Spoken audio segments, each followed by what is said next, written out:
Hello? Hello? Podcast Network Asia. The second coming in general are all rooted in my grandmother and her misguided attempts to scare us into acting straight and being proper children, and being respectful and not sneaking in food during mass. And Wow. that time What did she when say? Like, the beast with 7 heads and 10 horns will get you. oh, Like, stuff like that. I see you've met her. So a person inside of the scriptures can be likened to a trumpet. Now, it's not the only place that is in the New Testament. When you go to like 1 Corinthians 14, Paul says that we ourselves, we have to be like a clear trumpet. So these 7 angels, what are they? They're 7 spirits. And they have 7 trumpets, but these trumpets are not literal trumpets, they're people. There's 7 people that were chosen at this particular time because of what they saw. Okay, I look very calm right now, but I have zero chill, actually, because our guest is here. I haven't seen Nikko Ramos in a really long time, and so much has happened in his life since I last saw him. Nikko Ramos, welcome to the Narrator Podcast, finally. Hi, Samantha. Congratulations on getting married and now the baby. It's like fast forward your life, no? Yeah, no. I know. Like everything happened in the pandemic. Got engaged, got married, now have a baby. I guess I'm a dad now. Yeah. Yeah, no, And- super excited. Thanks for inviting me over. It's nice to see Tina after a long time. Nice to meet you, Instructor Aaron, and Nice to meet you too. and and Sam. It's so nice to see you. Aw. It's so nice to see you. And you've really turned into one of those dads who just can't stop talking about his baby, gotta show us his pictures. But then again, I mean, you did take his passport photo today, right? Yeah. My gosh. And my guy did exceptionally well. Had the he wore pants today, which is a big deal for us, because he doesn't It's get a big out. deal for me too, wearing pants nowadays. Yeah, exactly. Seeing Instructor Aaron, seeing their baby every day on Instagram makes me so happy. He And is I would the message, squishiest yeah. ball of squish. How does it Squishiest feel ball. to have given birth to a marshmallow, basically? He's Yeah, just adorable. he's. Oh, And, I hear it all the time. I used to hear it all the time from parents when they say that, oh, my baby's big for his age. My baby's big for his age. He's 2 months, but he's wearing clothes for 6 months. And I always used to think that maybe just the sizing of kids' clothing is just wrong. Or maybe there's just like some business like secret to this, that they size it small or they size it weird, so you keep buying more. You keep buying more. Conspiracy theory. Every 2 weeks. Right. and then obviously I had a baby and I had to learn the hard way. What was the most surprising thing about being a father to you? Because this is your first time. Oh, Miss Universe. I was expecting the responsibility of it all to kind of maybe be a little bit overwhelming, a little bit frightening, because I was just talking to my wife about it, because she sent me a photo of us from, I think, 3 years ago, before we were married, when we were just dating. She had visited me in the office where I worked one day, and she just took a photo of the two of us. And I was like, oh, like, the expression, look at those. We were just a couple of kids. And then I go, I was like, and then what? Like, we just decided arbitrarily, okay, one day we're adults now. Like, because there's no graduation rights. There's no measurable, quantifiable thing that you earn or is given to you. There's no ceremony. There's not an age that as soon as you cross over, all right, you're an adult now. So, with everything happening in the pandemic, we got married, we moved in together. Obviously, we got pregnant, we got a baby. I was expecting, to be in charge of like another person's life. Yeah. Right, outside of your spouse, who's your partner, but someone who can't do anything for himself. Right. I actually thought that would be like something that would be absolutely terrifying and overwhelming. And I'm trying to find the right way to say it without it sounding like I'm bragging, but and I guess this is kind of like a good place to mention it. God really gives you what you need when you need it and just the right amount of it.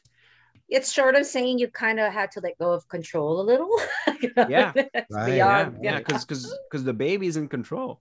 The baby's in control. The baby's in control later tonight if I'm gonna wake up at 3 a.m. or not. Exactly. It's The baby's in Exactly. control of this conversation right now. Right. Right. Too, and That's he's not so even true. here.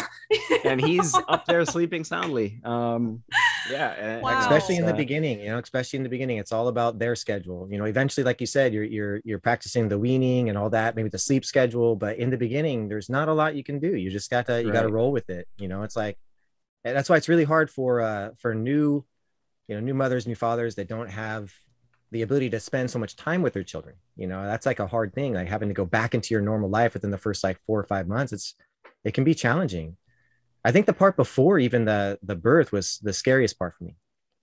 After the birth, it's like then you realize what's happening. Then you're like part of it. But before, like leading right up to it, like right up to the moment, there's like that real big excitement and fear just so mixed together. You just going crazy at the last like month or so, waiting and wondering, and am I going to be a good father? Am I going to be able to do this? All Right. that kind of stuff. Yeah. Yeah. Instructor Aaron, you have 2 daughters, right? 2 daughters. Yeah. And they are one is 15 and the second one is 13. 13. 13. Yep. Right at the Right. man, both teens. Both in their yeah. teens.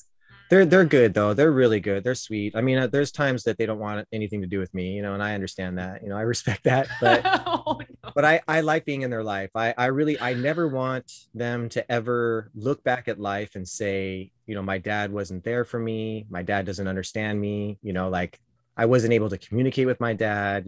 Things like that. I mean, there's going to be things obviously they're not going to want to talk to me about. I know that, right? But I always want them to feel like I am in their life. And if worst comes to worst, they can tell me things, and I'm not going to come down on them about everything. But I also, I'm pretty strict when it comes to certain things, because I don't want them not having good morals or caring about other people. One of the biggest things that I'm always trying to instill inside of them is not being so selfish with just yourself, but always like kind of think about the people around you, and how your actions are affecting others and things like that. But I love him to death. I mean, I can't even imagine life without him. I really can't. I really can't. And we weren't really meant to have children to begin with. Like my wife, she had like some issues when she was younger, some certain medical issues and stuff. So she had told me like, we may not be able to, ever have, because we talked about marriage and all that, But and you married her anyway. That's so romantic. of course. It's a long story on that one, but it's really crazy, Nikko, because it was right after we got married. A few months later, she got pregnant, and we didn't tell anybody for a long time because it was kind of, a little scary moment. We're not sure, right? Because of all the issues. She really honestly didn't think that she was going to be able to have children. So we definitely call her our miracle child. I mean, it was really amazing. Instructor Aaron, me, my wife, you and your wife, we should get together soon. No offense, Oh, Sam, sure. Regina, but What because about us? there's Like, hello. there's a Are we- lot of no, because there's a lot of like, how many times now have we gone like, oh yeah, me too.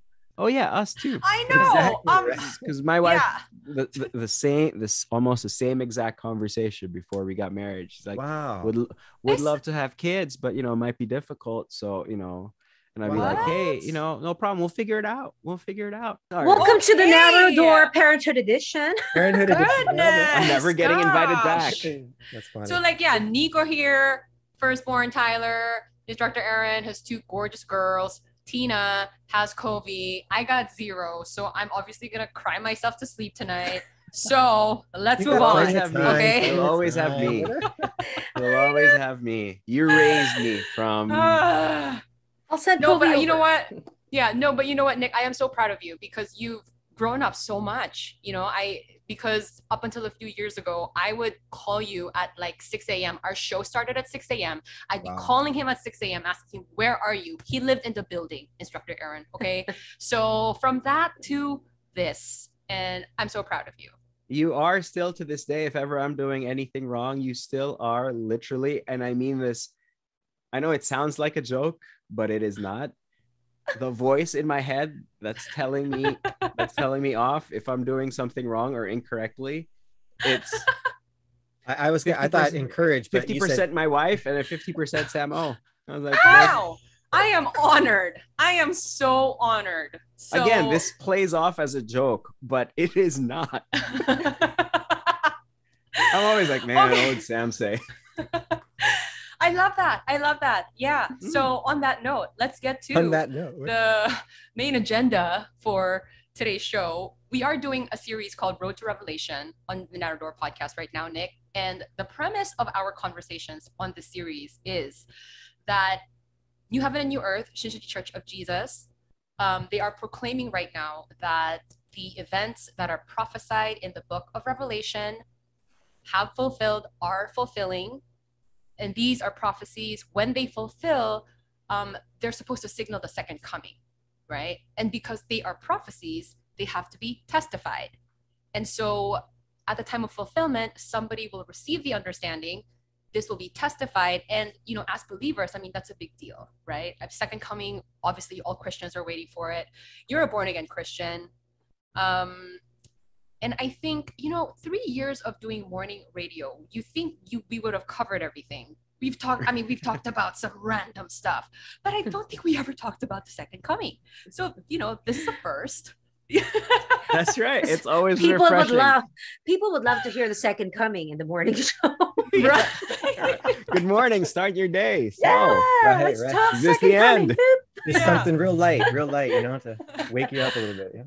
So as a born again Christian, and I know you used to be Catholic as well, you were raised Catholic and then you eventually converted to being born again Christian. But like at any point in your faith, was the second coming something that you seriously thought about? What comes to your mind when you hear second coming? You know, stuff like that. My grandmother.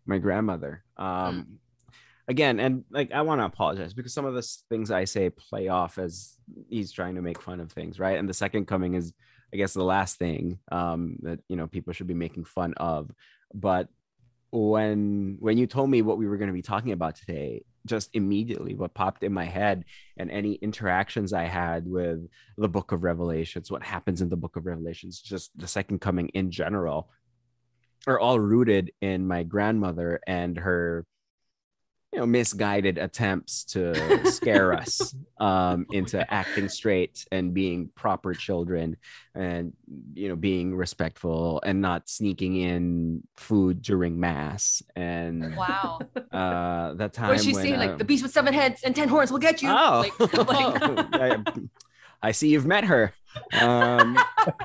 She always would kind of have that mentality. I don't know if it's from her generation or from her upbringing or her understanding of her faith. It was always like, hey, you never know, this might be it. Like, this could be the end of time. This could be the end of time. She would see bad news on TV. I don't think it's exclusive to my grandmother, right? I mean, to some extent, especially in the pandemic, right? I'm sure we've either experienced this or been around people who experience this. You see bad news on the TV and then you go, well, is this it? Right? Yes. Is this, if the book of Revelation is the metaphor, is this what's happening, this terrible X on the news, is this, you know, the actuality of that, right? So it was always that. It was always a lot of her bringing up the book of Revelations. There's a lot of books in the Bible. I was always curious why that was the one that stuck to her. So like, right. oh, Right. Well, let's talk about the other stuff, lady. Yeah. No, but you know what, Nick? I think that is something that has really changed for me in how I think of second coming, because you're right. A lot of people will look at all this scary imagery that is in the book of Revelation and think that it is supposed to be a terrible time.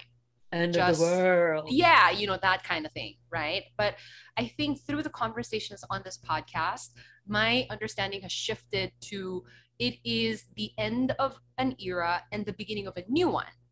The interesting thing is when you look at the time of the Old Testament before Jesus came, there's books like Malachi, which is the last book of the Old Testament. It's basically almost like Revelation in a lot of ways. It talks about the day of the Lord's going to burn like a furnace. Everything's going to be destroyed, like really crazy stuff, you know? And then there's other scriptures in like the book of Isaiah talks about the sun, moon, and stars going dark. There's all these different things. Daniel talks about the beast, even in Daniel, and then Jesus uses that for the second coming as well. So it's just always interesting to me that people look at the book of Revelation and think of it as just ultimate destruction, but it really was prophesied a lot of the same way in the time of the Old Testament for the first coming. But they kind of forget that. So, Nikko, when you mentioned about, let's look at other books too, I mean, it's funny because that's why it's able to be understood. If you look at the other books, you can start to see, oh, there's this pattern, right? This logic. And that's not a word that people usually use for the Bible, right? Logic, but there's actually this logic that's in the Bible. It's really interesting. The way that God prophesies, the way that he fulfills generation after generation. And I know he's doing that, now knowing what I know he's doing that so that when this time comes, just as you mentioned, when there's these little things, these events that happen, oh, is that this? Is that this? And if it was just one thing that we're waiting for, it could be easily, misunderstood, right? If it's only like one or two things. But the book of Revelation is so detailed, right? So detailed. It's 22 chapters. We always say this, 22 chapters, 404 verses, right? But it's like a stamp, okay? It's prophesied in this particular way, and it has to be fulfilled in that exact way. Right? So everything has to match up in some way. Everything has to be fulfilled. There can't be parts of it that, well, that's not really needing to happen. And, because this happened, that doesn't have to, or it can't be like that. It can't be like just like a mix of things. It has to all fulfill, in a way that everything makes sense. So it makes it a little less scary that it could be this or it could be that. But at the same time, nobody's really known. Nobody's really known because God kept it, as we refer to it as, sealed or hidden, right? And he did it for a particular reason, right? He does it for a particular reason. So that's what I would say when it comes to that. Like, it's not a doomsday thing, to be honest. Just like Sam had said, it's the ending of something old and the recreation of something that God's been really working for. He's been working and working for thousands of years to finally fulfill something. So why at the very end? Why wait 6,000 years and then just poof, get rid of it doesn't make any logical sense, right? It's kind of foolish. If he was going to do that, why didn't he do that in the very beginning, right? So instead of getting rid of everything and destroying everything, it's recreating, it's cleansing, right? It's purifying, that type of thing. But it's talked about in this really fantastical way. The way that we're going about it and the way Shincheonji goes about it really is, before understanding the entire book of Revelation and what events exactly are prophesied in there and what is the reality of those events, we have to break down the language of the book of Revelation. It's written in parables, as you guys say. It's figurative language, right? So, well, to start it off, the reason, like you were saying, the reason that we want to do it this way is because it's written in this like vision. So for the trumpets, for example, you said you've been kind of playing with Revelation from time to time, so maybe you've heard of it. And in Revelation 8, there's this final seal that's open. So there's a sealed scroll. Okay, we don't need to get into that today. That's the last episode, right? But there's a sealed scroll, and then when it's finally open, there's these seven. Sorry, it's in Revelation 8. There's these 7 angels that are given 7 trumpets. 7 angels given 7 trumpets. So that's in a vision. Now, if there's a fulfillment of that, and it's not actually 7 angels with 7 trumpets, but God is using things to describe something else that's going to happen, right? That's a parable, that's figurative language. So the first thing you have to do, and this goes with everything, the first thing you have to do is to understand the meaning of the parable, understand the meaning of the prophecy. Because if you see the actual fulfillment, but you don't know the meaning of the prophecy, then the two, you're not going to see how they're matched. And if someone tries to say, oh, this is the fulfillment of the prophecy, but you don't understand how that prophecy is meant to be fulfilled, then you're not going to be able to see it. So we have to understand, okay, this is the prophecy. 7 angels receive 7 trumpets. But what does that actually mean? Right? What does that really mean? What is God trying to say by saying 7 angels and 7 trumpets? And then when you know that, and then the actual reality appears, you go, ah, that matches. So that's why we go through it like this step by step, verse by verse type of thing. And we do it in the figurative language because, as Sam mentioned, the whole Bible is filled with it, right? It's filled with all kinds of, there's poetry in there, there's prophecies, of course, there's, good moral teachings, there's all kinds of stuff that's in there, and you have to know what it is that you're reading. And then you have to see, okay, is it something that is just meant to be taken literal, like just a basic teaching, or is it something that's meant to be taken as a vision, right? It's a vision that's meant to be for the future. And then the whole key is because there's this battle that's taking place. Just like we said, for like 6,000 years, right? There's a battle that's been taking place. So the reason that God hides it and he doesn't allow people to know it until the proper time is because of, this quote unquote enemy, right? Enemy of God. Because you don't want your enemy to know what actually happens. Because if they do, then they can, really disrupt the work and really mess things up. Yeah. So the fact that we can testify to this is because what we're proclaiming is that the 7 angels were given 7 trumpets. Okay, that event took place. But how did it take place? So you have to understand, well, angels that's an easy one. They're spirits, right? That's not hard, right? Angels are what's working with God. So these are 7 spirits. But if they're literal trumpets, and I've heard, I've watched a lot of those videos and things like that, where you hear like this massive sounds, these crazy sounds in the world. They're like, oh, it's the trumpets, it's the trumpet. Yes. So, and then the trumpets, the way that they're blown, there's really crazy things that happen each time one of the trumpets is blown, right? Each time. And the 7th one is the most important. That's the one I think that everyone really needs to understand and focus on. So you just really have to know, okay, well, what is a trumpet? Is God just saying that it's a literal trumpet? Is that all? Because if that's it, then that's simple. But then it wouldn't be a mystery, right? It wouldn't be a mystery at all. It would just be a trumpet. So then everything would be simple. And in the Bible, trumpets have been used for quite a few things. Like one of the stories I'm sure you guys are familiar with when you hear it, it'd be like the story of Jericho. Oh, yes. The castle that wall. fell. Right? Yeah. Oh, sorry, Yeah. wall. Yeah. The wall. Yeah. So Okay. back in that time, during the time of Jericho, there was literal trumpets that they would blow. But, Sam, this as we continue to talk about it, God uses the physical things of the world in order to prophesy about future things by using it and then using the qualities of it to hide something. And this is the thing that you guys will find when you really understand Revelation. You'll find this. All the crazy things that are written in there, they're really about 3 main things.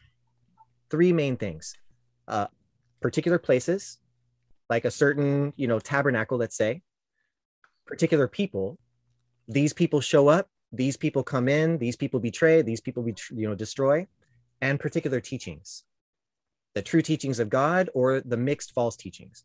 Everything in Revelation can basically be summed up into those 3 things. And really it can be split into 2. That which belongs to God and that which belongs to Satan. So once you understand what those are, then you realize, oh, God has been revealing that at the time of the end, there's going to be this certain place with this certain people, with this certain teachings that have to appear. And that's where God wants to come to.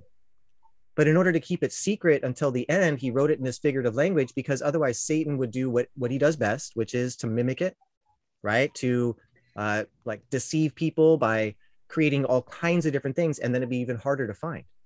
But if no one knows what it is, and then the one thing is fulfilled according to the prophecies, and Satan couldn't do that, right? He doesn't have that ability to do that because he has no power to create either. So only God can create it according to it. Then people have a chance, they have an ability to see it and go, that's it. And then they can actually be a part of it. Does that make sense so far? Can I jump in with Yeah, please. I don't know, like a half-phrased question, and again, maybe I guess a way to agree with what you were saying, Inspector Aaron, not coming from your Did you just place call him Inspector Aaron? Yeah, sorry, Instructor Aaron. I'm inspecting the Bible. It's good. It's good. Works out. That's cute. Yeah. No, because I think that I'm not obviously coming from a position of years of research and study for the Bible, but I guess from practical experience as the layman, as the representative of the layman in this conversation, I know it's not up to me, but I don't want it to be 7 cherubs coming down from the sky with really loud trumpets, because I think we've seen that in 2022, if that did happen, one, just the practicality of it would be off, like which hemisphere, like about which country Right, would exactly. that happen at, right? And then there would, like, I'd be seeing it on Twitter, like that's like, I mean, it kind of gets ridiculous, right? When you expect something from God to actually happen as literally as as it's written in the Bible, because of how it would practically like take place in 2022. I don't know if I'm making sense here, but just following that example, if on Twitter I saw it was trending that 7 angels are floating down from the heavens and they've appeared from the clouds playing 7 really, really loud trumpets, and we saw that, even if it was live streamed and we were watching it like on our phones, physically there's really no way for all of us to look up at the heavens and we'd see it. Like there's no spot in the sky for all the entire world to see, right? But if that was happening, the first thing, even I think a church going person who's familiar with that verse or that parable, the first thing we'd think of is, which brand is doing this? Like Which is brand? this like is this a PR stunt? Like is this a publicity stunt for like some movie? Because I think that's how news and current affairs are interpreted and processed and spread around, and our pessimism towards what actually is happening or what is not happening, with fake news being so prevalent. So again, it's not up to me, but I am much more in agreement to what you're saying, Instructor Aaron, because I want it, and I'm sure it will be something that is undeniable, unspinnable, like untouchable by the fake news of it. It has to be so either grand or so personal to all of us that if it is happening, I'm not thinking this is like, the 10th Fast and Furious movie. Right. If that makes sense. Sorry, Well, I'm not sure if I got Hollywood's my done a point good across. job. No, yeah, I fully understand. I fully get it. That Hollywood's done a good job of making it where it does have to be something really spectacular and things. And I don't want to disappoint you or anything, right? I want but it's you. not. No, it's actually something rather small. That's the beauty of God's work. That's actually how God works. If you look at even the history of the Bible itself, it's really amazing how God works. He uses like the smallest in order to become the greatest. Like even like David himself, right? He was just out in the fields, right? He was just a shepherd, right, on the fields.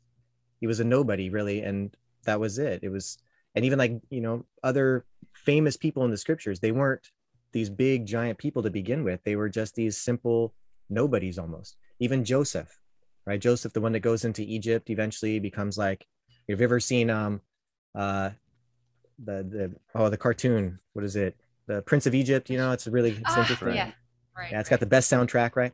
But that one, Joseph going in there, but he was nobody. Like his brothers even hated him. He was like a nobody. He was just the 11th child, and that was it.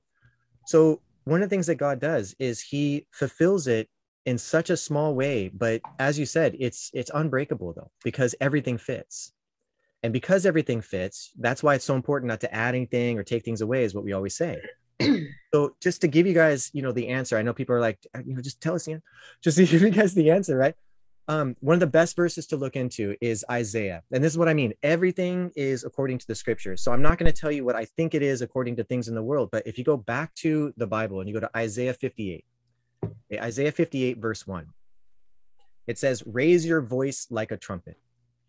Declare to my people their sins and their rebellion. Raise your voice like a trumpet. So a person inside of the scriptures can be likened to a trumpet. Now, it's not the only place that is in the New Testament. When you go to like 1 Corinthians 14, Paul says that we ourselves, we have to be like a clear trumpet. If you're not speaking clearly, how can anyone listen to you? You can't be like just banging cymbals. You got to be like a clear trumpet. You got to send out a clear trumpet call. Otherwise, how are people going to get ready for battle is what it says. So then there's scriptures in the Old Testament that talk about on God's mountain, right? We had a lesson just, or the podcast a couple of days ago on mountain. We find out that the mountain actually is not a literal mountain, but it represents a gathering of God's people. Well, how do you find the proper gathering, right? There's so many of them. There's millions and millions. So what it says is on Mount Zion in Isaiah chapter 2 and like Isaiah 18, it talks about on Zion, that's where you're going to hear the trumpet call. The trumpet call will come from Zion, and it will be declaring a fast, and it'll declare like an assembly, like gathering God's people. So it says, when you hear this trumpet call, when you see a banner being raised on the mountains, that's when you know things are happening. So now thinking about in the time of the first coming, Jesus himself was the person who actually is the fulfillment of the Old Testament. And so what did he have to do? He had to testify the fulfillment, right? He had to testify the fulfillment. And if you think about a trumpet, just a literal trumpet, you have the person who's playing it, and then you have the instrument, right? And really, it's the person who's playing it is the one who has the skill. And then the instrument, you want to use a good instrument. Like if you have somebody like me, you can give me the best trumpet in the world and I would just murder it, right? I would have no idea how to play that thing. I think that makes 4 of us. So ears bleeding, right? Yeah. But then the other way around, if you give somebody like kind of a mediocre trumpet, but they've got mad skills, they can make that thing just sing, right? It's beautiful. But the best would be someone with, great skills and a beautiful instrument, right? Same thing. So in the time of the first coming, Jesus says, do not worry. And this is in Matthew 10. He says, do not worry about what you will say, right? Or what you will do, because it'll be the Father speaking through you. It'll be the Father speaking through you. Or Jesus says, the words you hear in John 14, he says, the words you hear are not my own. It's the Father speaking through me. So Jesus himself, he was flesh, but God was spirit. And it says that God came to Jesus, Matthew 3:16, right? God came to Jesus like a dove and the two became one. So God was using Jesus, and he says, the words you hear, they're actually the words of God. So these 7 angels, what are they? They're 7 spirits. And they have 7 trumpets, but these trumpets are not literal trumpets, they're people. There's 7 people that were chosen at this particular time because of what they saw. They happen to be a part of this particular tabernacle, which is referred to as the tabernacle of heaven in Revelation 13. It's also in Revelation 2 and 3, it's the 7 churches. It's the tabernacle of the 7 golden lampstands is what it's called. These people belong to this tabernacle. And as this evil entity came in, which is referred to as the beast, and we're going all over the place, but to just, make it clear, this evil entity comes in referred to as a beast. These are false pastors that come in to take over this tabernacle. And when they take it over, the people are now under their control. But there's people that don't want to be a part of it. They know that they had the truth to begin with. So when this one particular person comes and says, you don't want to be here, right? Matthew chapter 24, 15 and 16, when you see this abomination, what do? You flee to the mountain. So someone comes and starts to proclaim, this is the beast. You don't want to be here. So there's a few remnant seed, as it says, just a few people in Sardis. They're called a few that did not soil their clothes, or they're called like a quart of wheat and 3 quarts of barley, just a few people. They gather together with this one person. In Revelation chapter 12, it's called the child who's born and the brothers that are fighting, right? It's like this little small group of people. They are chosen as those trumpets, and it's the angels that will be using them. So what do? They go back and like a trumpet, they're proclaiming, this is the place of betrayal. These are the destroyers and you need to get out. So the first 6 trumpets are what's called the trumpets of betrayal and destruction. And sure enough, when you see it, like the first trumpet call, there's hail mixed with fire and blood, and it's on the earth. And, the second, huge mountain thrown into the sea, and just really just massive destruction. But actually what it's talking about is a spiritual judgment coming down upon God's people, just like the time of the first coming. So Jesus and his disciples would have been like those trumpets. And if you look at Matthew chapter 23, okay, Matthew 23, it's called the 7 woes. I don't know if you guys have ever known that, but it's called the 7 woes. There's a reason, right? The seven woes, 7 trumpets, same thing. And what is he doing? Woe to you, you hypocrites, right? You go over land and sea to win a convert, but you make him twice the son of hell as you are. Woe to you, you hypocrites. You're beautiful on the outside, but inside you're full of dead man's bones. What are they doing? He's telling them, you guys are destroyers. And anybody that's listening to you, they've betrayed God. And Jesus himself was the place of salvation, right? So the first 6 trumpets, when you hear that, what it's doing is it's revealing that there was a place that God created in Revelation that was his chosen people. It's a representative chosen people at the time, just like John the Baptist. And it's something we can talk about later, but John the Baptist was like the representative person of God's people. And then Jesus came from his tabernacle. In the time of Revelation, you have the lampstand that shows up again, right? Because John the Baptist was called the lamp. Jesus says John was a lamp and he chose to, enjoy his light for a time. He was the one that prepared the way. So there's this person that comes to prepare the way likened to a lamp. And then in Revelation, there is this group of people that come and they're described as a lamp. And sure enough, what happens? these people come in to destroy. Once these people see it, then they're used as that trumpet to give that testimony. So again, the first 6, they're referred to as the ones of betrayal and destruction, but the 7th one is the most important. So I want to hear you guys' thoughts in a little bit, and then I'd like to talk a little bit about the 7th trumpet, because that's the most important one. So everything that you've told us so far about these people, this tabernacle, how, the beast entered and all of those things, these things happened already. According to the testimony that is coming from New Heaven and New Earth, they have already happened. They have been witnessed, which is why you are testifying about it, right? Right. And there are actual entities. There are actual entities, people, places, times. That's why it's referred to as the testimony, as opposed to, our commentary or what we think might happen. It's these literal things actually took place. Because it sounds like a movie if we take it literally, like a Michael Bay movie, like the mountain getting thrown into the sea, So Transformers. So Transformers, yeah.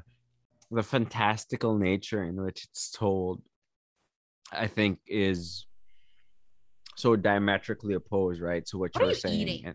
What are you eating? He's chewing ice. Sorry. He's chewing Ice, ice. yeah. Oh, Oh my terrible gosh, this is why Nick says the voice I hear in my head when I'm doing something wrong is Sam's voice. I just did it. I'm sorry. He's like my baby brother. That's why. I'm sorry. Go ahead.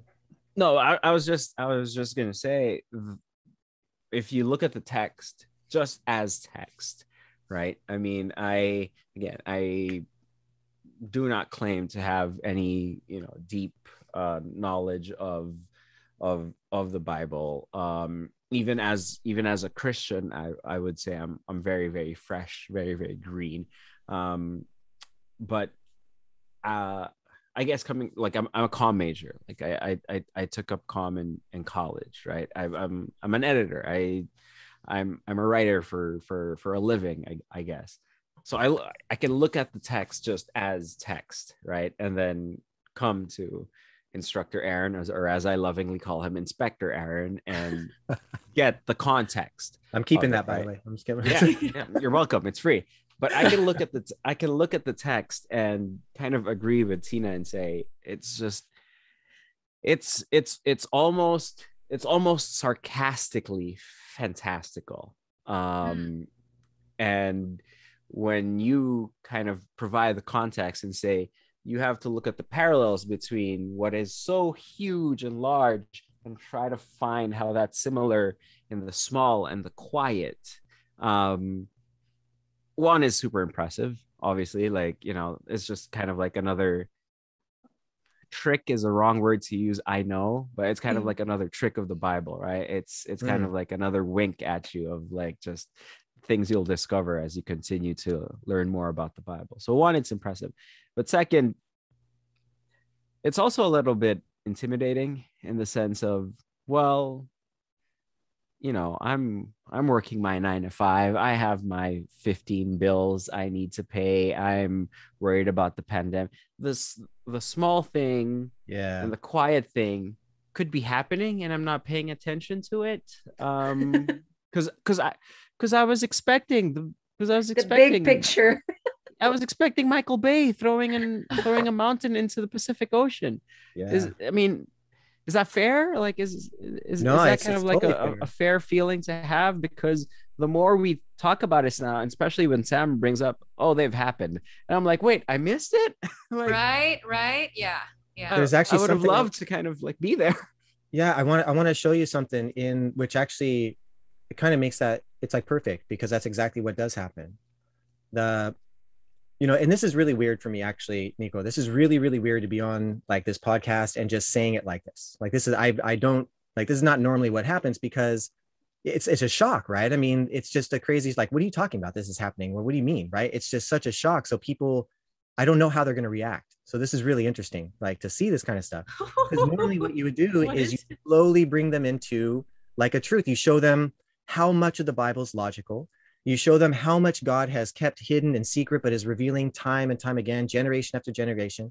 You show them the logic of betrayal, destruction, salvation from the time of Genesis, Noah, Moses, first coming, all the way through. You show them all this logic, all this knowledge, and then you teach them step by step all the figurative language, so that when you go, by the way, Revelation's being fulfilled, they'll be like, wait, what? And you go, how else could this, everything I've shown you make sense? And no other church has ever taught it like that.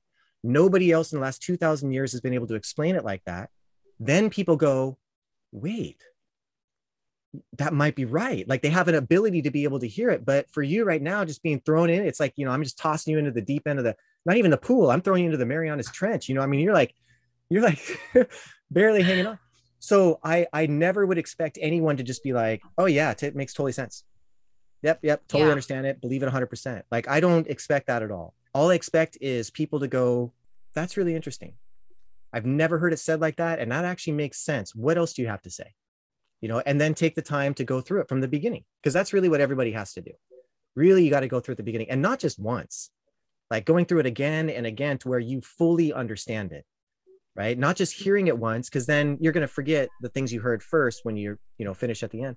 But then when you hear it a second time, knowing the end result, you're like, wow, so many things you hear the second time through, and then you can just keep studying it all you want.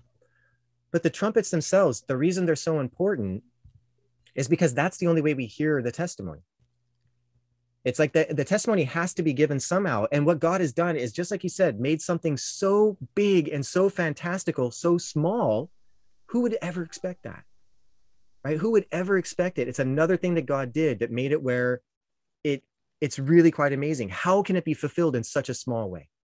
It's almost like, to me, it would be more difficult to try to make a false like testimony in a small way, right? It'd be so easy to make it in a big way. But to make it every little detail and make it all happen in such a tiny little area, in a tiny little place, all just one thing after another. It's like, how do you do that? How does everything fit like that? It's just crazy.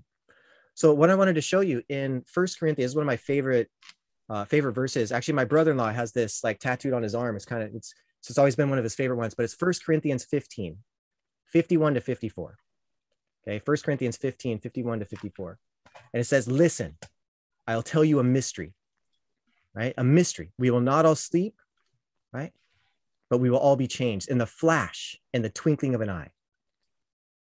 For the trumpet will sound and the dead will be raised imperishable, and we will be, it's a whole amazing, but in the flash, in the twinkling of an eye, everything happens so quickly. If you think about the time of the first coming, when Jesus was born, and I use this a lot because really you got to understand, you got to put them together. That's why God had the first coming so, just detailed and perfect so that we can use it as well. But when Jesus was born, nobody knew about it, obviously, right? The parents did. But and then there's the wise men that come, right? They're looking for him. And then they tell the king, and that king, unfortunately, he's like, yeah, sure. Tell me where he is so I can worship him. Right. Yeah. Right. And then, he's got some ulterior motive there. But all these prophecies started being fulfilled. Like, he had to flee to Egypt. It's one of the prophecies that he had to flee to Egypt. Out of Egypt, I will call my son, is what it says. And nobody knew that, right? His family flees. It's an angel that tells Joseph to go into Egypt. So nobody knew that was fulfilled. And then when he comes back, he starts preaching, first he's baptized by John the Baptist. Nobody knows that was meant to be fulfilled, but that's Malachi, right? Chapter 3 had to be fulfilled. Then you have him going to Galilee, and he's roaming around, and he's like, all of a sudden, hey, I got to go to Galilee. But he's not from Galilee. He's like, why are you going there? Why are you preaching up there? That's where he started his ministry, because he couldn't just start anywhere. It says in Isaiah 9 that the people walking in darkness have seen a great light, right? On the valley of the shadow of death, the light has dawned. So Jesus being the light of the world, where does the light dawn? It dawned in Galilee. So he had to preach there. So all these things that were happening, they were happening so small. Nobody even knew about it. The only reason we know now is because Jesus told his disciples and they wrote it down, right? All the little things, when he was like fulfilling all these major things, nobody even knew about it. And even at that time, the people didn't believe it, obviously. So the same thing's happening today. And this trumpet, this mystery, because in 1 Corinthians 15, it says, at the last trumpet, right? At the last trumpet, this will happen. And so that's why I say the seventh trumpet is the most important. Yes, this is where I'm going to cut the conversation. I'm really doing it. I'm so annoying. I'm sorry. It's just that I haven't talked to Nikko in a really long time, and we couldn't stop talking about his spawn, and the daddy started bonding, and it was lovely. But we could only get to the 6 trumpets, which, you know what, actually works out just fine, because as Instructor Aaron says, the 7th trumpet is the most important one. So you're just going to have to join us again on the next episode. In the meantime, please show some love to my brother Nikko Ramos by checking out his podcast Call to Arms on Spotify and Slam Online PH, your source for the best in basketball, where Nikko is editor-at-large. Fancy. Healing Leaves on YouTube for Instructor Aaron, The Dog Behind the Human podcast with Tina Ryan on Spotify. Questions and love letters to the Narrow Door Podcast at gmail.com. Complaints and violent reactions to Nikko Ramos at gmail.com. Just kidding, don't do it. Thanks for joining us today. Bye.